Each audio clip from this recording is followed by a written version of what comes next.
Greetings and Merry Almost Christmas / Happy Almost Holidays. I wanted to talk to about something I saw today. Guy was talking about how he doesn't like Santa Claus. And he's saying it's not because I'm not festive and I don't like, Christmas things and fun stuff. He's like, I'm just concerned about what's true. And then he went on to talk about the truth of the Christmas story in Christian circles. And I couldn't help but think that was a little bit ironic, because how do we know any of that was true?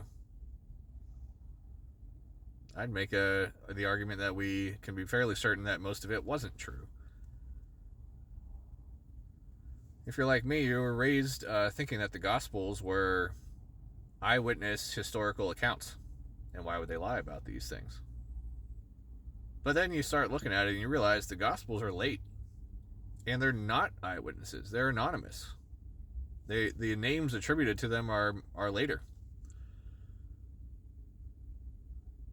And let's say, even if they were eyewitnesses, couldn't they also embellish? Like, I could write a story about the eruption of Mount Vesuvius and the destruction of Pompeii, and I could say that the reason Mount Vesuvius erupted was because the people of Pompeii were abusing puppies, and the angry fire dog that lives in Vesuvius decided it was inappropriate for them to abuse puppies, so he controls the eruption, right? Because he's actually a dog god, and he lives in Vesuvius. Anyway, he got mad about it, so to protect his people, he erupted the volcano after sending a dog prophet to all the dogs to tell them to get out of Pompeii. And that's what made it happen. Well, that's a pretty crazy claim. So you would need evidence for that. We know that Vesuvius erupted, and we know it destroyed Pompeii. We don't know that it was because of an angry dog god who lives in a volcano, right? So the same thing applies to the Gospels. There may have been a guy named Jesus, but that doesn't not automatically mean that he turned water into wine and walked on water and raised from the dead. Just like how we know there was a St. Nicholas of Myra. Well, that doesn't mean that he is still alive today, flying around on a magic sled pulled by reindeer.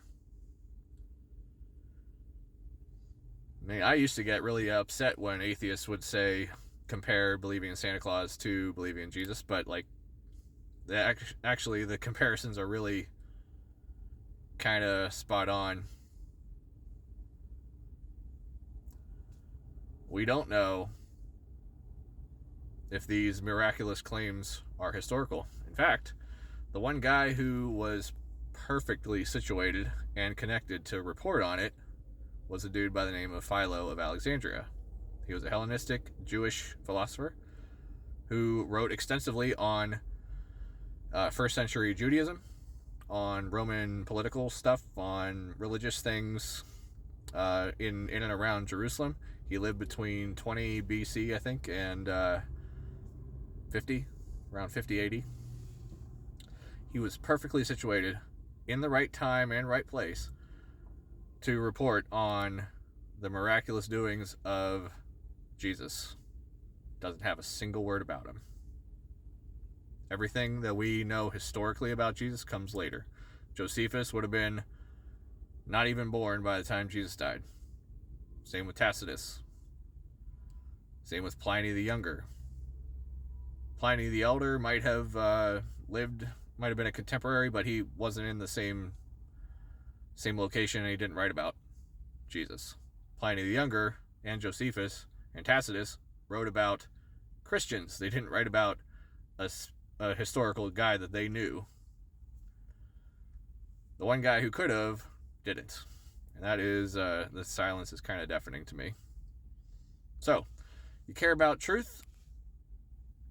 Stop believing in the Christmas story of Jesus, honestly. That's all.